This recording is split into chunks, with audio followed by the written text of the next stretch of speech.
A vida, a morte e a ressurreição de Cristo.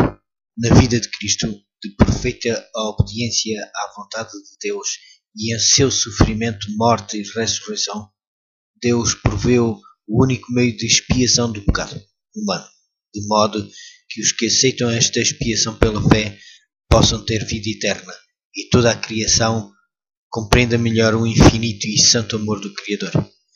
Esta expiação perfeita vindica a justiça da lei de Deus e a benignidade do seu caráter, pois ela não somente condena o nosso pecado, mas também garante o nosso perdão. A morte de Cristo é substituinte e expiatória, reconciliadora e transformadora. A ressurreição de Cristo proclama a vitória de Deus sobre as forças do mal e assegura a vitória final sobre o pecado e a morte. Para os que aceitam a expiação, ela proclama a soberania de Jesus Cristo, diante do qual se dobrará todo o joelho no céu e na terra. Uma porta aberta dá acesso ao centro do universo. O céu, uma voz chama: vem ver o que se está a passar aqui. No espírito, o apóstolo João observa o interior da sala do trono de Deus. Um deslumbrante arco-íris de esmeralda circunda o trono central, de onde saem relâmpagos, trovões e vozes. Sentados sobre tronos menores estão dignatários ataviados com vestes brancas e coroas de ouro. Quando se ouve o som de uma doxologia, os anciãos prostram-se em adoração, lançando as suas coroas diante do grande trono. Um anjo portador de um rolo selado com 7 selos exclama: quem é digno de abrir o livro e de desatar os seus selos? Apocalipse capítulo 5, versículo 2. Desanimado, João vê que ninguém no céu ou na terra é digno de abrir aquele rolo. O desânimo torna-se em pranto, até que um dos anciãos o consola. Não chores, eis aqui o leão da tribo de Judá, a raiz de David, que venceu para abrir o livro e desatar os seus 7 selos. Apocalipse capítulo 5, versículo 5. Olhando de novo para o majestoso trono, João vê um cordeiro que tinha sido morto, mas está vivo e revestido do poder do Espírito. Quando este humilde cordeiro pega no rolo, as criaturas viventes e os anciãos começam a cantar um novo hino. Tu és digno de receber o livro e de quebrar os selos, porque foste morto e com a tua morte conquistaste para Deus gente de todas as tribos e de todas as línguas e de todos os povos e de todas as nações. Fizeste deles reis e sacerdotes para servir ao nosso Deus, e eles hão de reinar sobre toda a terra. Apocalipse capítulo 5, versículo 9 e 10. Todos os seres criados no céu e na terra se unem neste cântico ao que está sentado sobre o trono, e ao Cordeiro sejam dadas ações de graças e honra e glória e poder para todo o sempre. Apocalipse capítulo 5, versículo 13. Que haverá de tão importante neste rolo? Ele registra a libertação da raça humana da escravidão de Satanás e descreve a vitória final de Deus sobre o pecado. Revela uma salvação tão perfeita que os cativos do pecado podem sair do cárcere da condenação por simples decisão pessoal. Muito antes de ter nascido em Belém, o Cordeiro anunciara: eis aqui venho, no rolo do livro está escrito de mim: deleito-me em fazer a tua vontade, ó Deus meu. Sim, a tua lei está dentro do meu coração. Salmos 40, capítulo 40, versículo 7 e 8. Hebreus capítulo 10, versículo 7. Foi a vinda do Cordeiro morto desde a fundação do mundo que efetuou a redenção da humanidade. Apocalipse capítulo 13, versículo 8. A graça de Deus que salva. As Escrituras revelam um Deus que tem um imenso interesse na salvação da humanidade. Os membros da divindade são aliados no trabalho de reconduzir as pessoas à união com o Criador. Jesus salientou o amor de Deus que salva, dizendo: porque Deus amou o mundo de tal maneira que deu seu Filho unigênito, para que todo aquele que nele crer não pereça, mas tenha vida eterna. João capítulo 3, versículo 16. As Escrituras declaram que Deus é amor. 1 João capítulo 4, versículo 8. Ele vem em auxílio da humanidade, com amor eterno. Jeremias capítulo 31, versículo 3. O Deus que nos estende o convite para a salvação é todo-poderoso, mas o seu amor precisa de deixar que cada pessoa faça livremente a sua escolha. Apocalipse capítulo 3, versículo 20 e 21. A correção é um método contrário ao seu caráter e não pode ter lugar na sua estratégia. A iniciativa divina. Quando Adão e Eva pecaram, Deus tomou a iniciativa de os procurar. O casal culpado, ouvindo a voz do Criador, não correu alegremente ao seu encontro, como antes costumava fazer. Em vez disso, esconderam-se. Mas Deus não os abandonou.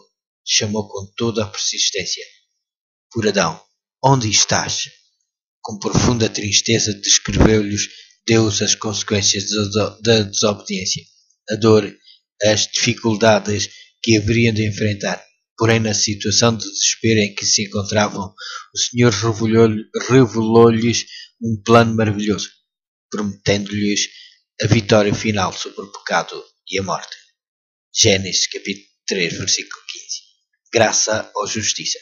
Mais tarde, a seguir à apostasia no Sinai, o Senhor revelou a Moisés o seu caráter benevolente, mas também justo, proclamando: Jeová, o Senhor Deus, misericordioso e piedoso, tardio em iras e grande em beneficências e verdade, que guarda a beneficência em milhares, que perdoa a iniquidade e a transgressão e o pecado, que é o culpado não tem por inocente, que visita a iniquidade dos pais sobre os filhos até à terceira e quarta geração.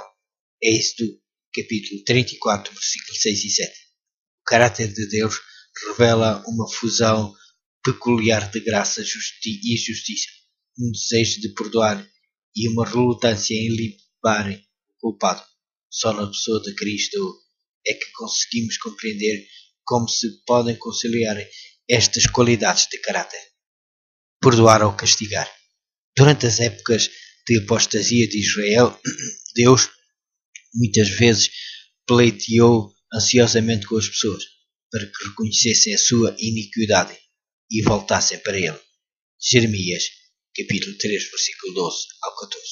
Mas desdenharam os seus generosos convites.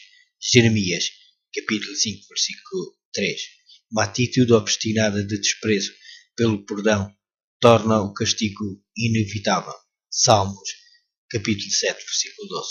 Deus, apesar de ser misericordioso, não pode perdoar aqueles que se apegam ao pecado. Jeremias, capítulo 5, versículo 7. O perdão tem uma finalidade. Deus quer transformar os pecadores em santos. Deixe o ímpio o seu caminho e o homem maligno os seus pensamentos, e se converta ao Senhor, que se compadecerá dele. Torne para o nosso Deus, porque grandioso é em perdoar. Isaías capítulo 55, versículo 7. A sua mensagem de salvação dirige-se a todo o mundo, em termos bem claros. Olhai para mim e sereis salvos, vós todos os termos da terra, porque eu sou Deus e não há outro. Isaías capítulo 45, versículo 22. A ira de Deus contra o pecado. A transgressão original criou na mente humana uma disposição de inimizade contra Deus. Colossenses capítulo 1, versículo 21. Consequentemente, merecemos o desagrado de Deus, que é um fogo consumidor contra o pecado. Hebreus capítulo 12, versículo 29 e Abacuque capítulo 1, versículo 13. Uma verdade muito solene é que todos pecaram. Romanos capítulo 3, versículo 23. E todos são, por natureza, filhos da ira. Efésios capítulo 2, versículo 3 e Efésios capítulo 5, versículo 6. Estão sujeitos à morte, porque o salário do pecado é a morte. Romanos capítulo 6, versículo 23. A ira divina é o que a Escritura chama a reação de Deus ao pecado e à injustiça. Romanos, capítulo 1, versículo 18. A rejeição deliberada da vontade de Deus revelada à sua lei provoca a sua justa indignação ou ira. Segunda de Reis, capítulo 17, versículo 16 ao 18. Segunda de Crónicas, capítulo 36, versículo 16. Lade escreveu: os homens são eticamente pecaminosos, e quando Deus leva em conta todas as transgressões que pesam contra eles, tende de os considerar como pecadores, inimigos, como objetos da ira divina, porquanto é uma necessidade ética e religiosa que a santidade de Deus se manifesta em ira contra o pecado, mas ao mesmo tempo Deus anela salvar o mundo rebelde. Enquanto odeia cada pecado, tem um carinho especial por cada pecador. A resposta humana. A relação de Deus com Israel culminou no ministério de Cristo, que revelou da maneira mais clara as abundantes riquezas da graça divina. Efésios capítulo 2, versículo 7. João escreveu: vimos a sua glória, como a glória do unigênito do Pai, cheio de graça e de verdade. João capítulo 1, versículo 14. Jesus Cristo, segundo Paulo, para nós foi feito por Deus sabedoria e justiça, e santificação e redenção. Porque, como está escrito, aquele que se gloria, glorie-se no Senhor. 1 Coríntios, capítulo 1, versículo 30 e 31. Quem, pois, poderá desprezar as riquezas da sua benignidade e paciência e longanimidade? Não admira que Paulo afirme que é a benignidade de Deus que leva ao arrependimento. Romanos capítulo 2, versículo 4. A própria resposta à oferta divina da salvação não tem origem nos seres humanos, mas em Deus. A nossa fé nada mais do que é um dom de Deus. Romanos capítulo 12, versículo 3. Tal como o nosso arrependimento. Atos Apóstolos, capítulo 5, versículo 31. Nosso amor surge como resposta ao amor de Deus. 1 João, capítulo 4, versículo 19. Não nos podemos livrar de Satanás, do pecado, do sofrimento e da morte. A nossa justiça é como trapos imundos. Isaías, capítulo 64, versículo 6. Mas Deus, que é riquíssimo em misericórdia pelo seu muito amor com que nos amou, estando nós ainda mortos em nossas ofensas, nos vivificou juntamente com Cristo, porque pela graça sois salvos, por meio da fé. Isto não vem de vós, é dom de Deus, não vem das obras, para que ninguém se glorie. Efésios, capítulo 2, versículo 4 e 5, 8 e 9. O ministério de reconciliação de Cristo. A boa nova é que Deus estava em Cristo, reconciliando consigo o mundo. 2 Coríntios, capítulo 5, versículo 19. A sua reconciliação restabelece a relação entre Deus e a raça humana. O texto indica que este processo reconcilia os pecadores com Deus e não Deus com os pecadores. A chave para reconduzir os pecadores a Deus é Jesus Cristo. O plano de Deus para a reconciliação é uma maravilha em termos de condescência divina. Ele tinha todo o direito de deixar perecer a humanidade. Como já temos notado, foi Deus quem tomou a iniciativa de restabelecer as relações que se haviam cortado entre a humanidade e a sua pessoa. Nós, sendo inimigos,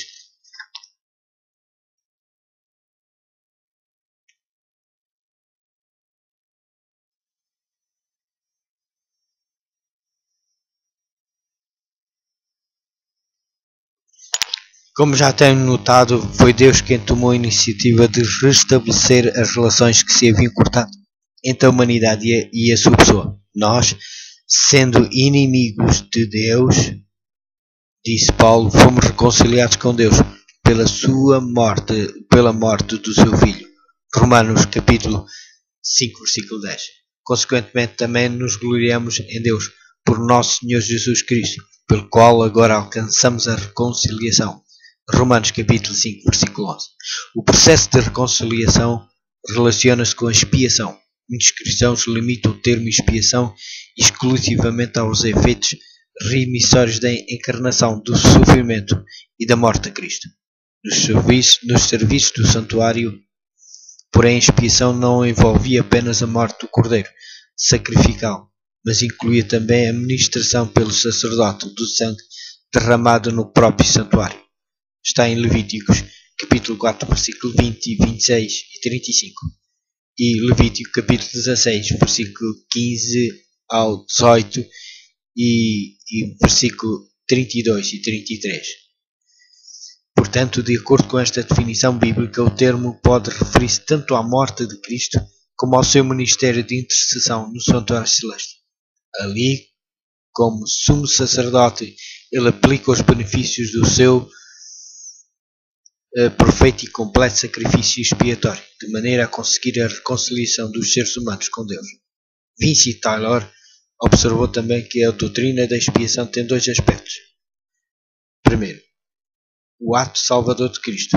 Segundo, a apropriação da sua obra pela fé, tanto no âmbito individual como no comunitário. Estes dois aspectos juntos constituem a expiação. Seguindo este pensamento, Taylor conclui que a expiação se efetua a nosso favor e também se processa em nós. O presente capítulo analisa a expiação sobretudo naquilo em que se relaciona com a morte de Cristo. A expiação associada ao seu ministério como sumo sacerdote será objeto de um estudo mais à frente. O sacrifício expiatório de Cristo. O sacrifício expiatório de Cristo no Calvário marcou uma viragem na relação entre Deus e a humanidade.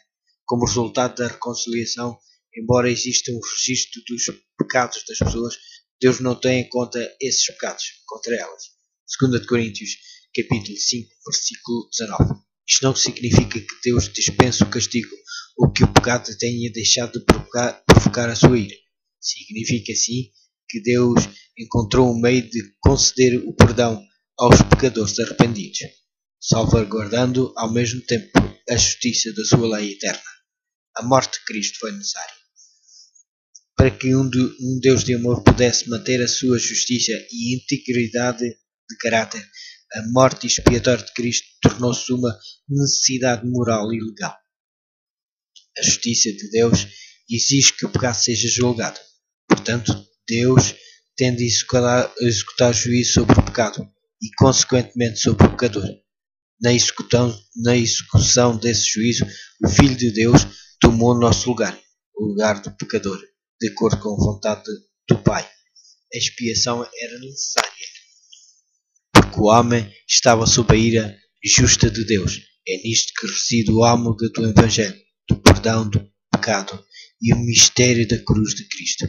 A perfeita justiça de Cristo satisfez adequadamente a justiça divina. E Deus está pronto a aceitar o sacrifício a que Cristo a si mesmo se sujeitou em substituição da morte do homem.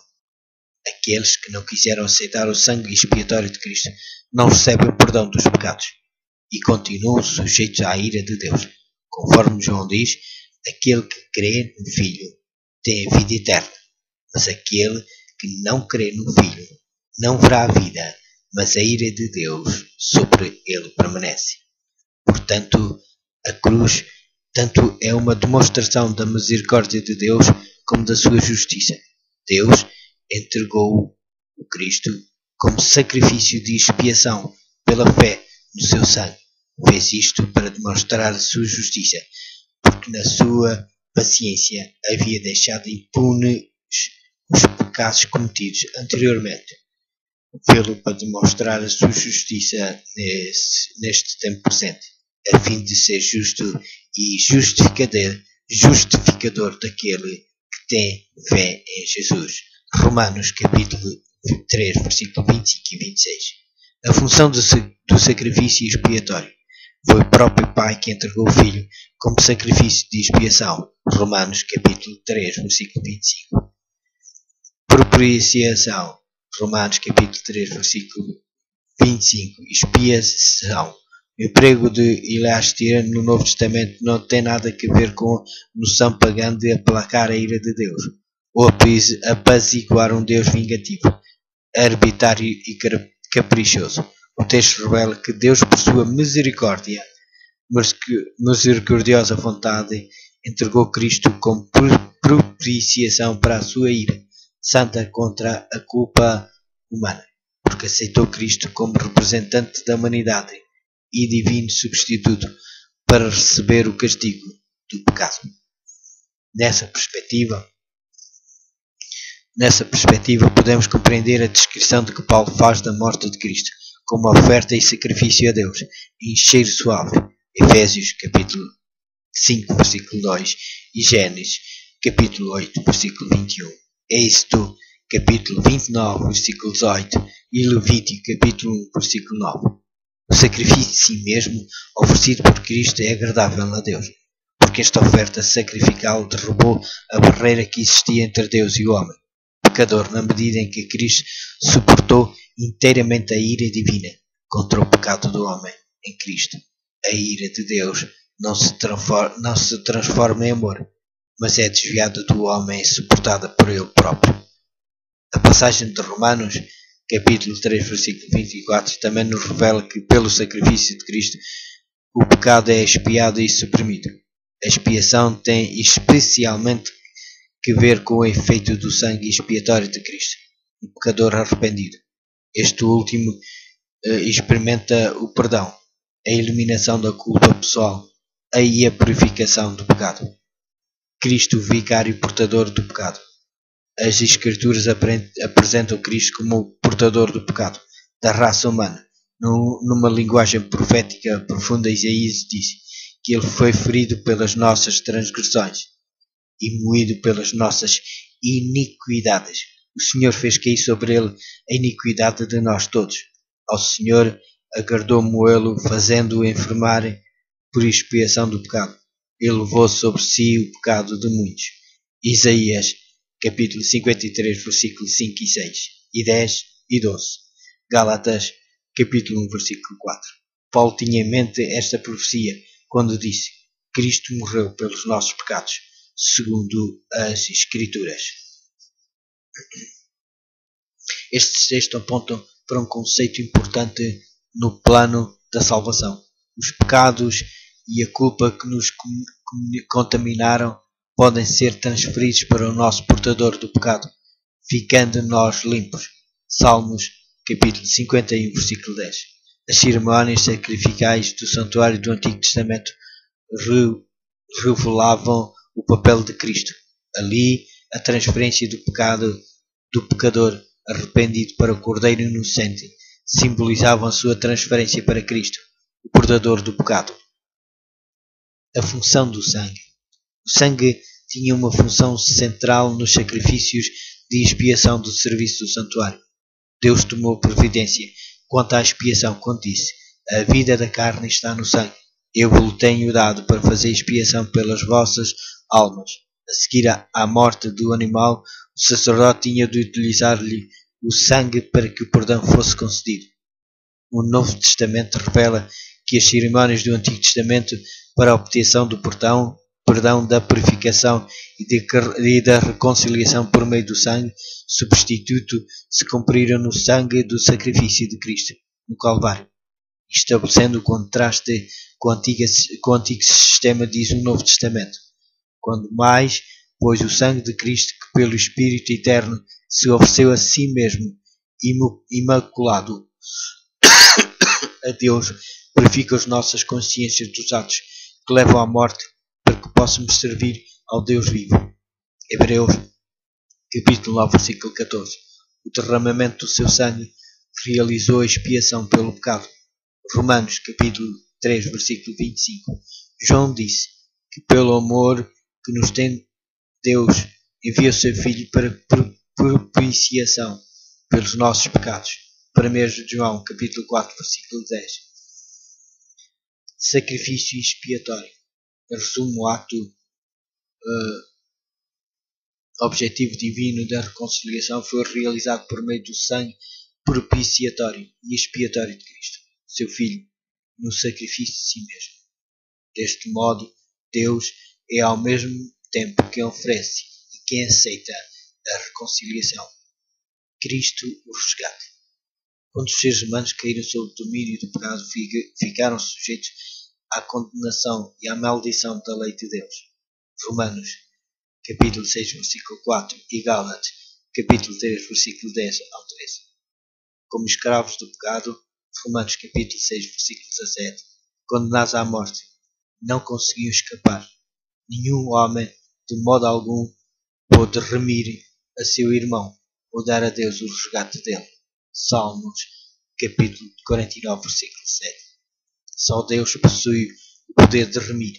Eu os remirei do poder do inferno e os resgatarei da morte. De que modo é que Deus os remiu?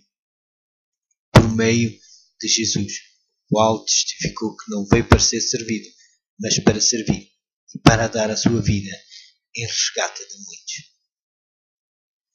Mateus capítulo 20, versículo 28 e 1 Timóteo capítulo 2, versículo 6. Deus comprou a igreja com o seu próprio sangue. Atos Apóstolos capítulo 20, versículo 28. Em Cristo temos a redenção pelo seu sangue, a remissão dos pecados. Efésios capítulo 1, versículo 7 e Romanos capítulo 3, versículo 24. A sua morte veio para nos remir de toda a iniquidade e purificar para si um povo seu, especial, zeloso de boas obras. Tito, capítulo 2, 14. O resultado do resgate. A morte de Cristo ratificou o direito de propriedade divina da humanidade. Como disse Paulo, não sois de vós mesmos, fostes comprados por bom preço. 1 Coríntios, capítulo 6, versículos 19 e 20. E pode também ver na 1 Coríntios, capítulo 7, versículo 23. Através da sua morte, Cristo quebrou o domínio do pecado, acabou com o cativeiro espiritual, retirou a condenação e a maldição da lei e tornou a vida eterna acessível a todos os pecadores que se arrependem. Pedro disse que os crentes foram remidos da vã maneira de viver que por tradição recebeste dos vossos pais. 1 Pedro, capítulo 1, versículo 8.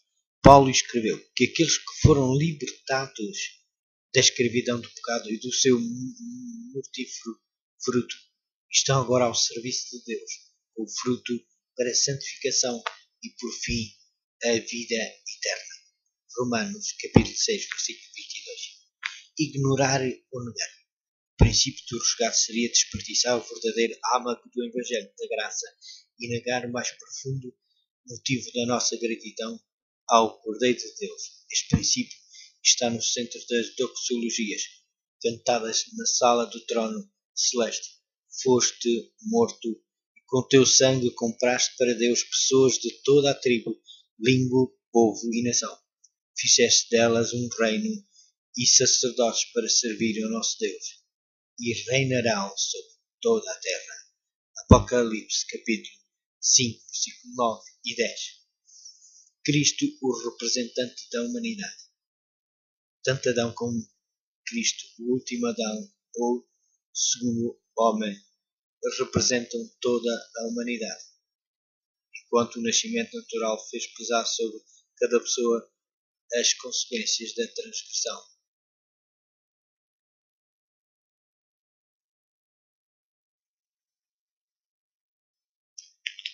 A vida, a morte e a ressurreição de Cristo. Na vida de Cristo, de perfeita obediência à vontade de Deus e em seu sofrimento, morte e ressurreição, Deus proveu o único meio de expiação do pecado humano, de modo que os que aceitam esta expiação pela fé possam ter vida eterna e toda a criação compreenda melhor o infinito e santo amor do Criador. Esta expiação perfeita vindica a justiça da lei de Deus e a benignidade do seu caráter, pois ela não somente condena o nosso pecado, mas também garante o nosso perdão. A morte de Cristo é substituinte e expiatória, reconciliadora e transformadora. A ressurreição de Cristo proclama a vitória de Deus sobre as forças do mal e assegura a vitória final sobre o pecado e a morte. Para os que aceitam a expiação, Ela proclama a soberania de Jesus Cristo, diante do qual se dobrará todo o joelho no céu e na terra. Uma porta aberta dá acesso ao centro do universo. O céu, uma voz chama: vem ver o que se está a passar aqui. No espírito, o apóstolo João observa o interior da sala do trono de Deus. Um deslumbrante arco-íris de esmeralda circunda o trono central, de onde saem relâmpagos, trovões e vozes. Sentados sobre tronos menores estão dignatários ataviados com vestes brancas e coroas de ouro. Quando se ouve o som de uma doxologia, os anciãos prostram-se em adoração, lançando as suas coroas diante do grande trono. Um anjo portador de um rolo selado com 7 selos exclama: quem é digno de abrir o livro e de desatar os seus selos? Apocalipse capítulo 5, versículo 2. Desanimado, João vê que ninguém no céu ou na terra é digno de abrir aquele rolo. O desânimo torna-se em pranto, até que um dos anciãos o consola.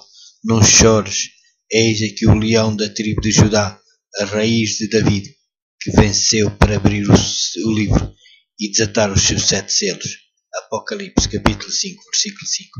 Olhando de novo para o majestoso trono, João vê um cordeiro que tinha sido morto, mas está vivo e revestido do poder do Espírito. Quando este humilde cordeiro pega no rolo, as criaturas viventes e os anciãos começam a cantar um novo hino. Tu és digno de receber o livro e de quebrar os selos, porque foste morto e com a tua morte conquistaste para Deus gente de todas as tribos e de todas as línguas e de todos os povos e de todas as nações. Fizeste deles reis e sacerdotes para servir ao nosso Deus, e eles hão de reinar sobre toda a terra.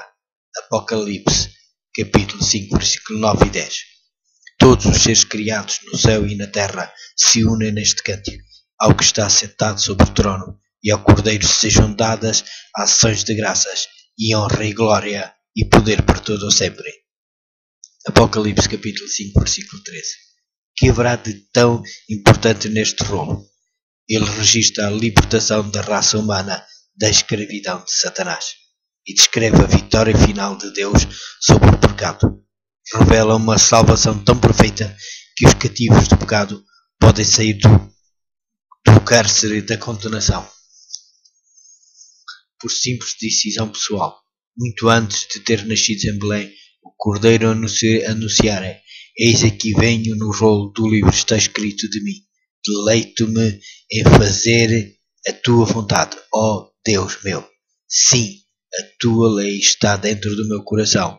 Salmos 40, capítulo 40, versículo 7 e 8. Hebreus capítulo 10, versículo 7. Foi a vinda do Cordeiro morto desde a fundação do mundo que efetuou a redenção da humanidade. Apocalipse capítulo 13, versículo 8. A graça de Deus que salva. As Escrituras revelam um Deus que tem um imenso interesse na salvação da humanidade. Os membros da divindade são aliados no trabalho de reconduzir as pessoas à união com o Criador. Jesus salientou o amor de Deus que salva, dizendo: porque Deus amou o mundo de tal maneira que deu o seu Filho unigênito, para que todo aquele que nele crer não pereça, mas tenha a vida eterna. João capítulo 3, versículo 16. As Escrituras declaram que Deus é amor.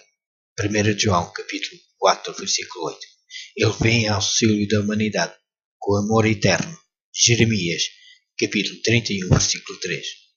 O Deus que nos estende o convite para a salvação é todo-poderoso, mas o seu amor precisa de deixar que cada pessoa faça livremente a sua escolha.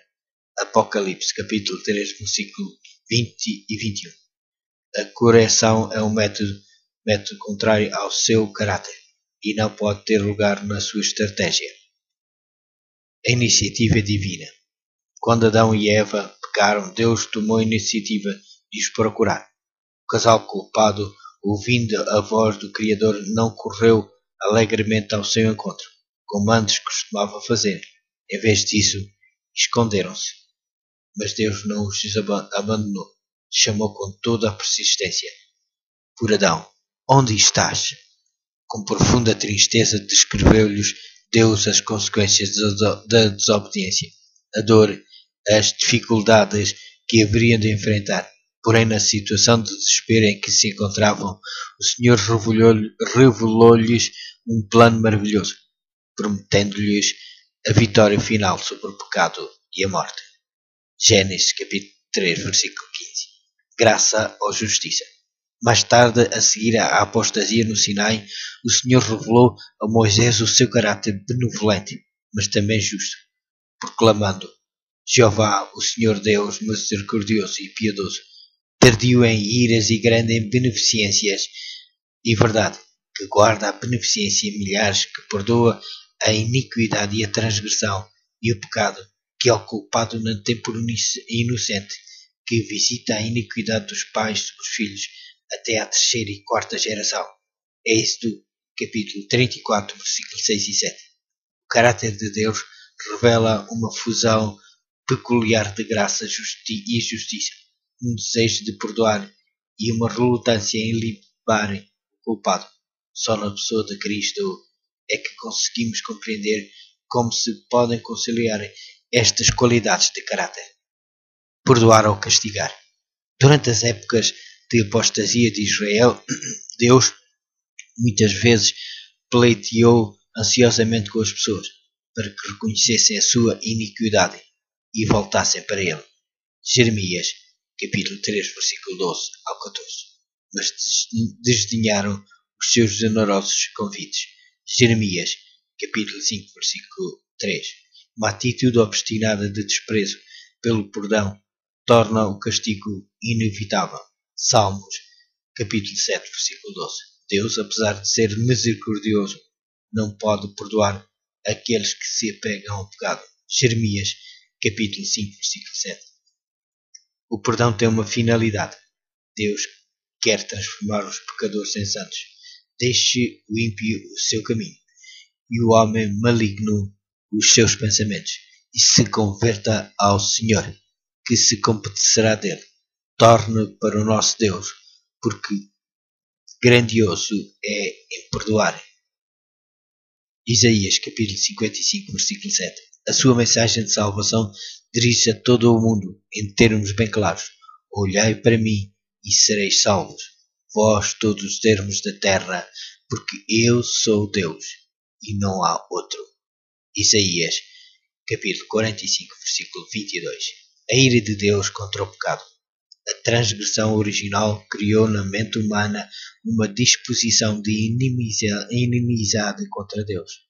Colossenses, capítulo 1, versículo 21. Consequentemente, merecemos o desagrado de Deus, que é um fogo consumidor contra o pecado. Hebreus, capítulo 12, versículo 29 e Abacuque, capítulo 1, versículo 13. Uma verdade muito solene é que todos pecaram. Romanos, capítulo 3, versículo 23. E todos são, por natureza, filhos da ira. Efésios, capítulo 2, versículo 3 e Efésios, capítulo 5, versículo 6. Estão sujeitos à morte, porque o salário do pecado é a morte. Romanos, capítulo 6, versículo 23. A ira divina é o que a Escritura chama a reação de Deus ao pecado e à injustiça. Romanos, capítulo 1, versículo 18. A rejeição deliberada da vontade de Deus revelada à sua lei provoca a sua justa indignação ou ira. Segunda de Reis, capítulo 17, versículo 16 ao 18. Segunda de Crónicas, capítulo 36, versículo 16. Lade escreveu: os homens são eticamente pecaminosos, e quando Deus leva em conta todas as transgressões que pesam contra eles, tende de os considerar como pecadores, inimigos, como objetos da ira divina, porquanto é uma necessidade ética e religiosa que a santidade de Deus se manifesta em ira contra o pecado, mas ao mesmo tempo Deus anela salvar o mundo rebelde. Enquanto odeia cada pecado, tem um carinho especial por cada pecador. A resposta humana. A relação de Deus com Israel culminou no ministério de Cristo, que revelou da maneira mais clara as abundantes riquezas da graça divina. Efésios capítulo 2, versículo 7. João escreveu: vimos a sua glória, como a glória do unigênito do Pai, cheio de graça e de verdade. João capítulo 1, versículo 14. Jesus Cristo, segundo Paulo, para nós foi feito por Deus sabedoria e justiça, e santificação e redenção. Porque, como está escrito, aquele que se gloria, glorie-se no Senhor. 1 Coríntios capítulo 1, versículo 30 e 31. Quem, pois, poderá desprezar as riquezas da sua benignidade e paciência e longanimidade? Não admira que Paulo afirme que é a benignidade de Deus que leva ao arrependimento. Romanos capítulo 2, versículo 4. A própria resposta à oferta divina da salvação não tem origem nos seres humanos, mas em Deus.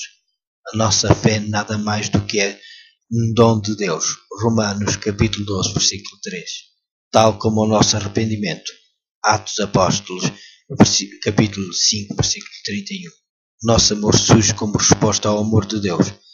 1 João capítulo 4, versículo 19. Não nos podemos livrar de Satanás, do pecado, do sofrimento e da morte. A nossa justiça é como trapos imundos. Isaías capítulo 64, versículo 6. Mas Deus, que é riquíssimo em misericórdia pelo seu muito amor com que nos amou, estando nós ainda mortos em nossas ofensas, nos vivificou juntamente com Cristo, porque pela graça sois salvos, por meio da fé. Isto não vem de vós, é dom de Deus, não vem das obras, para que ninguém se glorie. Efésios capítulo 2, versículo 4 e 5, 8 e 9. O ministério de reconciliação de Cristo. A boa nova é que Deus estava em Cristo, reconciliando consigo o mundo. 2 Coríntios capítulo 5, versículo 19. A sua reconciliação restabelece a relação entre Deus e a raça humana. O texto indica que este processo reconcilia os pecadores com Deus e não Deus com os pecadores. A chave para reconduzir os pecadores a Deus é Jesus Cristo. O plano de Deus para a reconciliação é uma maravilha em termos de condescendência divina. Ele tinha todo o direito de deixar perecer a humanidade. Como já temos notado, foi Deus quem tomou a iniciativa de restabelecer as relações que se haviam cortado entre a humanidade e a sua pessoa. Nós, sendo inimigos,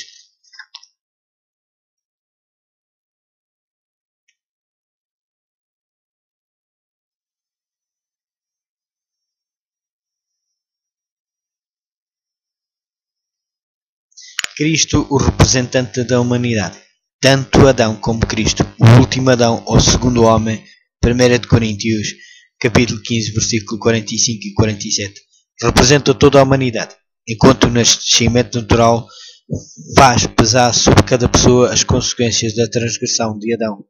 Todos aqueles que passam pelo nascimento espiritual recebem os benefícios da vida e do sacrifício perfeitos de Cristo, porque assim como todos morrem em Adão, assim também todos serão vivificados em Cristo. 1 Coríntios capítulo 15, versículo 22.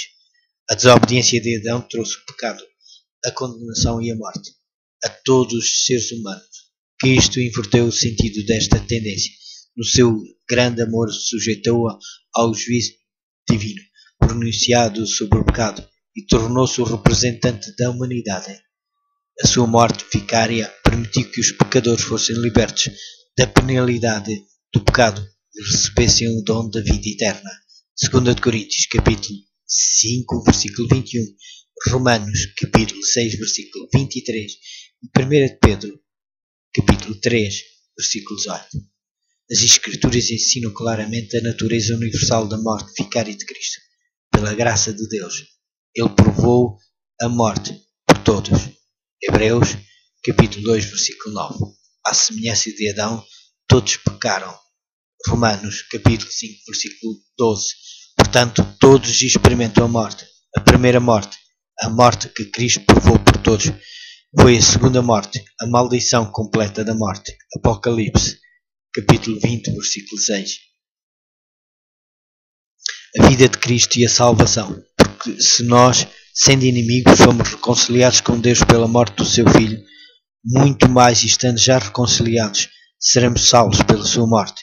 Romanos, capítulo 5, versículo 10. Foi necessária a morte de Cristo, do mesmo modo que a sua morte para transpor o abismo aberto pelo pecado. Ambas são necessárias e contribuem para a nossa salvação. Que pode fazer por nós a vida perfeita de Cristo? Jesus viveu uma vida pura, santa e dedicada de completa confiança em Deus. Ele partilha esta vida preciosa com os pecadores arrependidos, como um dom. O seu caráter perfeito é descrito como um traje nupcial. Mateus, capítulo 22, versículo 11. Ou uma veste de justiça.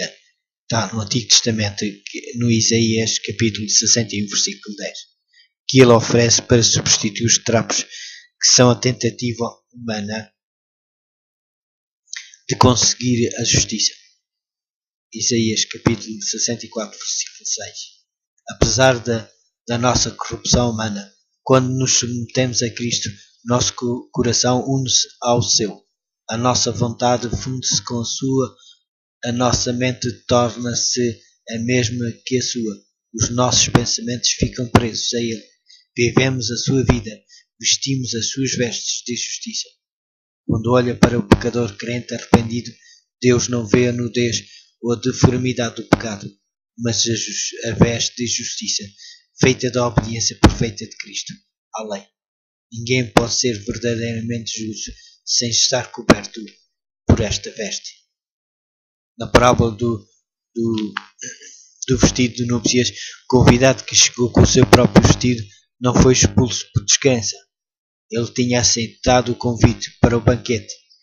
Mateus, capítulo 22, versículo 10. A sua vinda, porém, não era suficiente. Precisava de ter um traje de núpcias, de modo semelhante. Não basta crer no sacrifício da cruz para nos apresentarmos diante do Rei. Também precisamos da vida perfeita de Cristo, do seu caráter justo. Como pecadores, não precisamos só que nos seja cancelado o débito. Necessitamos também que seja reposta a nossa conta bancária. Além de ser libertos da prisão, precisamos de ser adotados na família do Rei. O ministério de intercessão de Cristo ressuscitado tem um duplo objetivo de perdoar e de vestir a aplicação da sua morte e da sua vida à nossa vida e à nossa condição diante de Deus. As palavras "está consumado", pronunciadas no Calvário, assinalaram o corolário de uma vida perfeita e de um sacrifício perfeito. Os pecadores precisam de uma e de outra. A inspiração da vida de Cristo, a vida de Cristo na terra, também deu à humanidade um modelo segundo o qual se deve viver. Pedro, por exemplo, recomenda-nos que imitemos o modo como Jesus respondeu à ofensa pessoal. 1 Pedro, capítulo 2, versículo 21 ao 23. Aquele que se tornou semelhante a nós e foi tentado como nós em todas as coisas, demonstrou que os que confiam no poder de Deus não precisam de continuar a pecar. A vida de Cristo dá-nos a certeza que podemos viver vitoriosamente. Paulo testificou: posso todas as coisas naquele que me fortalece. A ressurreição de Cristo e a salvação. Se Cristo não ressuscitou, disse Paulo, é vã a nossa pregação e também é vã a nossa fé, e ainda permaneceis nos vossos pecados. 1 Coríntios, capítulo 15, versículo 14 ao 17. Jesus Cristo ressuscitou fisicamente. Lucas, capítulo 24, versículo 36 ao 43. Ascendeu ao céu como Deus homem e iniciou a sua importante obra de mediação à mão direita de Deus, Pai. Hebreus, capítulo 8, versículo 1 e 2. A ressurreição de Cristo deu à cruz um sentido que os desolados discípulos não puderam compreender. Na sexta-feira da crucificação, a sua ressurreição transformou esses homens numa força poderosa que mudou o curso da história. A ressurreição, sempre unida à crucificação, tornou-se o tema central da missão deles. Proclamaram o Cristo vivo, crucificado, que triunfara sobre as forças do mal. Era nisto que residia o poder da mensagem apostólica, a ressurreição de Cristo. E escreveu Philippe Chefe, constitui uma prova decisiva da qual depende a verdade ou a falsidade da religião cristã. Ou foi o maior milagre ou o maior engano registrado na história. Wilbur Smith comenta: a ressurreição de Cristo é a verdadeira cidadela da fé cristã. Foi a doutrina que revolucionou o mundo no primeiro século, que levou o cristianismo decisivamente acima do judaísmo e das religiões pagãs do mundo mediterrâneo. Se esta doutrina falhasse, falhava também todo o resto que é vital e peculiar ao Evangelho do Senhor Jesus Cristo. Se Cristo não ressuscitou, é vã a vossa fé. 1 Coríntios, capítulo 15, versículo 17. O ministério atual de Cristo fundamenta-se na sua morte e ressurreição.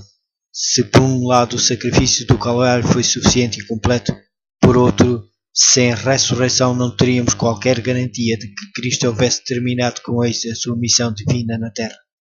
O facto de Cristo ter ressuscitado confirma a realidade da vida para além da sepultura e demonstra a verdade da promessa de Deus da vida eterna nela. Resultado do ministério salvador de Cristo. O ministério da expiação de Cristo não afeta apenas a raça humana, mas o universo inteiro. A reconciliação em todo o universo. Paulo revela a magnitude da salvação de Cristo na Igreja e por intermédio desta. A sua intenção foi que, agora por meio da Igreja, a multiforme sabedoria de Deus se tornasse conhecida dos governantes e autoridades nos mundos celestiais. Afirma ainda ter sido do agrado de Deus que através de Cristo houvesse, havendo por ele feito a paz pelo sangue da sua cruz, reconciliar-se consigo mesmo todas as coisas, tanto as que estão na terra como as que estão nos céus. Colossenses capítulo 1, versículo 20. Paulo revelou os surpreendentes resultados dessa reconciliação, para que ao nome de Jesus se dobre todo o joelho dos que estão nos céus e na terra e debaixo da terra. Toda a língua confesse que Cristo é o Senhor, para a glória de Deus, Pai. Filipenses, capítulo 2, versículo 10 e 11.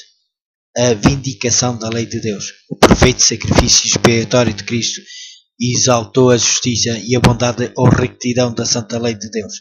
Do mesmo modo que o seu caráter misericordioso, a morte de Cristo e o resgate por ele conseguido satisfazeram as exigências da lei, de que o pecado tinha de ser punido, justificando ao mesmo tempo os pecadores arrependidos por meio da sua graça e misericórdia. Paulo disse: condenou o pecado na morte na carne, para que a justiça da lei se cumprisse em nós, que não andamos segundo a carne, mas segundo o Espírito. Romanos capítulo 8, versículo 3 e 4. A justificação. A reconciliação só se tornou efetiva quando se aceita o perdão. O filho pródigo reconciliou-se com o pai quando aceitou o seu amor e o seu perdão. Aqueles que pela fé aceitaram que Deus em Cristo reconciliou o mundo consigo mesmo e eles se submeteram, receberão dele o inestimável dom da justificação, com o seu fruto imediato de paz com Deus. Romanos capítulo 5, versículo 1. Tendo deixado de ser objeto da ira de Deus, os crentes justificados tornaram-se objeto do seu favor, com franco acesso ao trono de Deus através de Cristo. Recebem o poder do Espírito para derrubar todas as barreiras ou paredes de separação que fazem a hostilidade entre os homens, simbolizada pela hostilidade entre judeus e gentios. Ver Efésios capítulo 2, versículo 14 e 16.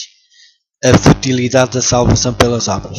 O ministério divino da reconciliação mostra a futilidade dos esforços humanos para obter a salvação através das obras da lei. A compreensão da graça divina leva à aceitação da justiça que justifica e que se consegue pela fé em Cristo. A gratidão daqueles que experimentaram o perdão torna a obediência um prazer. As obras não são, portanto, fundamento para a salvação, mas são fruto dela. Uma nova aliança com Deus. Experimentar a graça de Deus oferecida pela vida de obediência perfeita de Cristo, pela sua justiça e pela sua morte expiatória, leva a uma relação mais íntima com Deus. Surgem a gratidão, o louvor e a alegria. A obediência torna-se um deleite, o estudo da sua palavra um gozo, e a mente um lugar preparado para a habitação do Espírito Santo. Estabelece uma nova relação entre Deus e o pecador arrependido. É uma comunhão baseada no amor e na admiração, não baseada no medo e na obrigação. Quanto mais compreendemos a graça de Deus à luz do Calvário, menos justiça própria sentiremos e mais consciência teremos da nossa felicidade. O mesmo poder do Espírito Santo que operou em Cristo quando Ele ressuscitou dos mortos transformará as nossas vidas. Em vez de falharmos, experimentamos a vitória diária sobre o pecado. A motivação para missionar. O extraordinário amor revelado no ministério divino da reconciliação através de Jesus Cristo motiva a nossa partilha do Evangelho com os outros.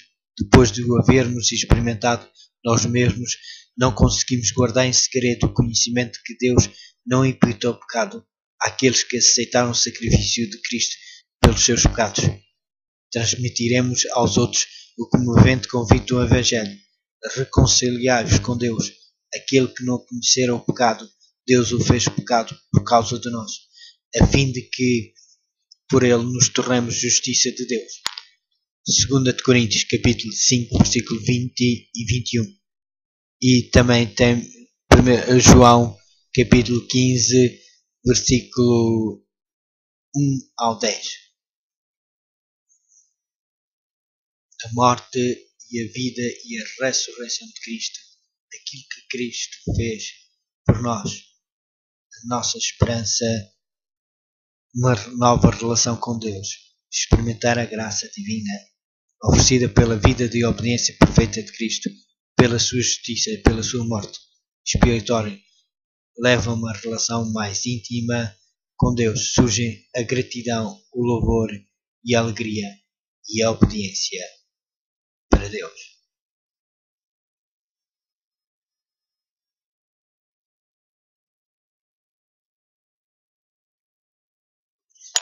Como já tenho notado, foi Deus quem tomou a iniciativa de restabelecer as relações que se haviam cortado entre a humanidade e a sua pessoa. Nós, sendo inimigos de Deus, disse Paulo, fomos reconciliados com Deus pela sua morte, pela morte do seu Filho. Romanos capítulo 5, versículo 10. Consequentemente, também nos gloriamos em Deus por nosso Senhor Jesus Cristo, pelo qual agora alcançamos a reconciliação. Romanos capítulo 5, versículo 11. O processo de reconciliação relaciona-se com a expiação. Muitos cristãos limitam o termo expiação exclusivamente aos efeitos remissórios da encarnação, do sofrimento e da morte de Cristo. Nos serviços do santuário, porém, a expiação não envolvia apenas a morte do cordeiro sacrificial, mas incluía também a ministração pelo sacerdote do sangue derramado no próprio santuário. Está em Levíticos, capítulo 4, versículo 20, 26 e 35. E Levítico, capítulo 16, versículo 15 ao 18 e versículo 32 e 33. Portanto, de acordo com esta definição bíblica, o termo pode referir-se tanto à morte de Cristo como ao seu ministério de intercessão no santuário celeste. Ali, como sumo sacerdote, ele aplica os benefícios do seu perfeito e completo sacrifício expiatório, de maneira a conseguir a reconciliação dos seres humanos com Deus. Vince Taylor observou também que a doutrina da expiação tem dois aspectos. Primeiro, o ato salvador de Cristo. Segundo, a apropriação da sua obra pela fé, tanto no âmbito individual como no comunitário. Estes dois aspectos juntos constituem a expiação. Seguindo este pensamento, Taylor conclui que a expiação se efetua a nosso favor e também se processa em nós. O presente capítulo analisa a expiação sobretudo naquilo em que se relaciona com a morte de Cristo.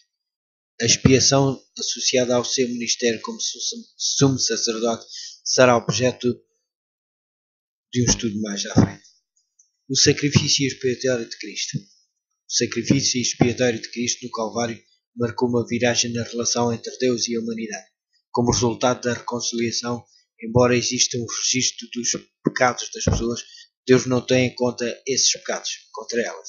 2 Coríntios, capítulo 5, versículo 19. Isto não significa que Deus dispensa o castigo ou que o pecado tenha deixado de provocar a sua ira. Significa, sim, que Deus encontrou um meio de conceder o perdão aos pecadores arrependidos, salvaguardando ao mesmo tempo a justiça da sua lei eterna. A morte de Cristo foi necessária para que um Deus de amor pudesse manter a sua justiça e integridade de caráter. A morte expiatória de Cristo tornou-se uma necessidade moral e legal. A justiça de Deus exige que o pecado seja julgado. Portanto, Deus tende a executar juízo sobre o pecado e, consequentemente, sobre o pecador. Na execução desse juízo, o Filho de Deus tomou o nosso lugar, o lugar do pecador, de acordo com a vontade do Pai. A expiação era necessária, porque o homem estava sob a ira justa de Deus. É nisto que reside o âmago do Evangelho, do perdão do pecado e o mistério da cruz de Cristo. A perfeita justiça de Cristo satisfez adequadamente a justiça divina. E Deus está pronto a aceitar o sacrifício a que Cristo a si mesmo se sujeitou em substituição da morte do homem. Aqueles que não quiseram aceitar o sangue expiatório de Cristo não recebem o perdão dos pecados e continuam sujeitos à ira de Deus. Conforme João diz, aquele que crê no Filho tem a vida eterna, mas aquele que não crê no Filho não verá a vida, mas a ira de Deus sobre ele permanece. Portanto, a cruz tanto é uma demonstração da misericórdia de Deus como da sua justiça. Deus entregou o Cristo como sacrifício de expiação pela fé no seu sangue. Fez isto para demonstrar a sua justiça, porque na sua paciência havia deixado impunes os pecados cometidos anteriormente. Fê-lo para demonstrar a sua justiça neste tempo presente, a fim de ser justo e justificador daquele que tem fé em Jesus. Romanos capítulo 3, versículo 25 e 26. A função do sacrifício expiatório. Foi o próprio Pai que entregou o Filho como sacrifício de expiação. Romanos capítulo 3, versículo 25. Propiciação. Romanos capítulo 3, versículo 25. Expiação. O emprego de Ilástia no Novo Testamento não tem nada a ver com a noção pagã de aplacar a ira de Deus, ou apaziguar um Deus vingativo, arbitrário e caprichoso. O texto revela que Deus, por sua misericordiosa vontade, entregou Cristo como propiciação para a sua ira santa contra a culpa humana, porque aceitou Cristo como representante da humanidade e divino substituto para receber o castigo do pecado. Nessa perspectiva, podemos compreender a descrição de que Paulo faz da morte de Cristo como oferta e sacrifício a Deus, em cheiro suave. Efésios capítulo 5, versículo 2 e Gênesis capítulo 8, versículo 21.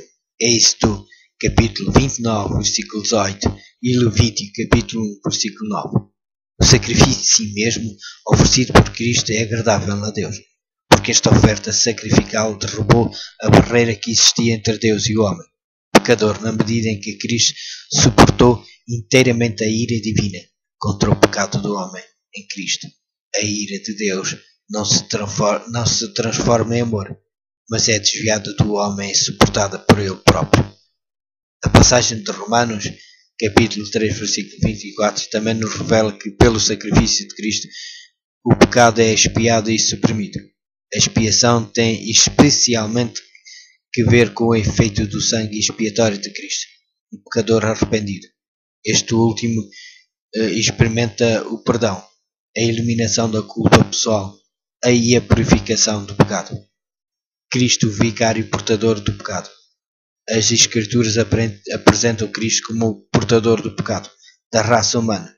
Numa linguagem profética profunda, Isaías disse que ele foi ferido pelas nossas transgressões e moído pelas nossas iniquidades. O Senhor fez cair sobre ele a iniquidade de nós todos. Ao Senhor agradou moê-lo, fazendo-o enfermar por expiação do pecado. Ele levou sobre si o pecado de muitos.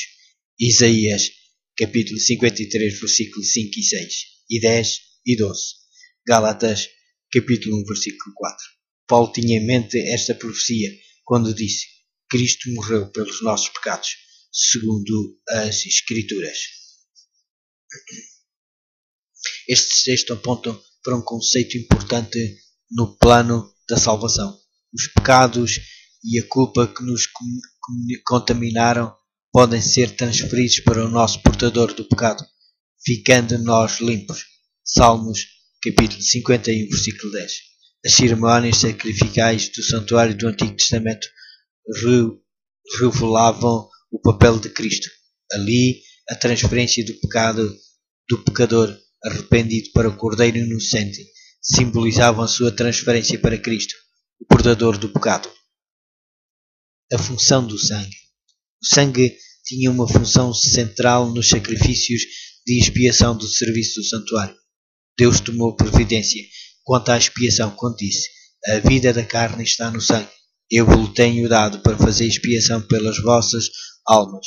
A seguir à morte do animal, o sacerdote tinha de utilizar-lhe o sangue para que o perdão fosse concedido. O Novo Testamento revela que as cerimónias do Antigo Testamento para a obtenção do perdão, da purificação e da reconciliação por meio do sangue substituto se cumpriram no sangue do sacrifício de Cristo, no Calvário, estabelecendo o contraste com o antigo sistema, diz o Novo Testamento. Quando mais, pois o sangue de Cristo, que pelo Espírito Eterno se ofereceu a si mesmo, imaculado a Deus, purifica as nossas consciências dos atos que levam à morte, para que possamos servir ao Deus vivo. Hebreus, capítulo 9, versículo 14. O derramamento do seu sangue realizou a expiação pelo pecado. Romanos, capítulo 3, versículo 25. João disse que pelo amor que nos tem Deus enviou seu Filho para propiciação pelos nossos pecados. 1 João, capítulo 4, versículo 10. Sacrifício expiatório. Resume o ato objetivo divino da reconciliação foi realizado por meio do sangue propiciatório e expiatório de Cristo, seu Filho, no sacrifício de si mesmo. Deste modo, Deus é ao mesmo tempo quem oferece e quem aceita a reconciliação. Cristo, o resgate. Quando os seres humanos caíram sob o domínio do pecado, ficaram sujeitos à condenação e à maldição da lei de Deus. Romanos, capítulo 6, versículo 4 e Gálatas, capítulo 3, versículo 10 ao 13. Como escravos do pecado, Romanos, capítulo 6, versículo 17, condenados à morte, não conseguiam escapar. Nenhum homem, de modo algum, pôde remir a seu irmão ou dar a Deus o resgate dele. Salmos, capítulo 49, versículo 7. Só Deus possui o poder de remir. Eu os remirei do poder do inferno e os resgatarei da morte. De que modo é que Deus os remiu? Por meio de Jesus, o qual testificou que não veio para ser servido, mas para servir e para dar a sua vida em resgate de muitos. Mateus, capítulo 20, versículo 28 e 1 Timóteo, capítulo 2, versículo 6. Deus comprou a igreja com o seu próprio sangue. Atos Apóstolos, capítulo 20, versículo 28. Em Cristo temos a redenção pelo seu sangue, a remissão dos pecados. Efésios, capítulo 1, versículo 7. Em Romanos capítulo 3, versículo 24. A sua morte veio para nos remir de toda a iniquidade e purificar para si um povo seu, especial, zeloso de boas obras. Tito capítulo 2, versículo 14. O resultado do resgate. A morte de Cristo ratificou o direito de propriedade divina da humanidade. Como disse Paulo, não sois de vós mesmos, fostes comprados por bom preço. 1 Coríntios, capítulo 6, versículos 19 e 20. E pode também ver na 1 Coríntios, capítulo 7, versículo 23. Através da sua morte, Cristo quebrou o domínio do pecado, acabou com o cativeiro espiritual, retirou a condenação e a maldição da lei e tornou a vida eterna acessível a todos os pecadores que se arrependem. Pedro disse que os crentes foram remidos da vã maneira de viver que por tradição recebeste dos vossos pais. 1 Pedro, capítulo 1, versículo 8. Paulo escreveu que aqueles que foram libertados da escravidão do pecado e do seu mortífero fruto estão agora ao serviço de Deus, com o fruto para a santificação e, por fim, a vida eterna. Romanos, capítulo 6, versículo 22. Ignorar ou negar. O princípio do resgate seria desperdiçar o verdadeiro âmago do Evangelho da Graça e negar o mais profundo motivo da nossa gratidão ao Cordeiro de Deus. Este princípio está no centro das doxologias, cantadas na sala do trono celeste. Foste morto e com teu sangue compraste para Deus pessoas de toda a tribo, língua, povo e nação. Fizeste delas um reino e sacerdotes para servir ao nosso Deus, e reinarão sobre toda a terra. Apocalipse capítulo 5, versículo 9 e 10. Cristo, o representante da humanidade. Tanto Adão como Cristo, o último Adão, ou segundo homem, representam toda a humanidade. Enquanto o nascimento natural fez pesar sobre cada pessoa as consequências da transgressão,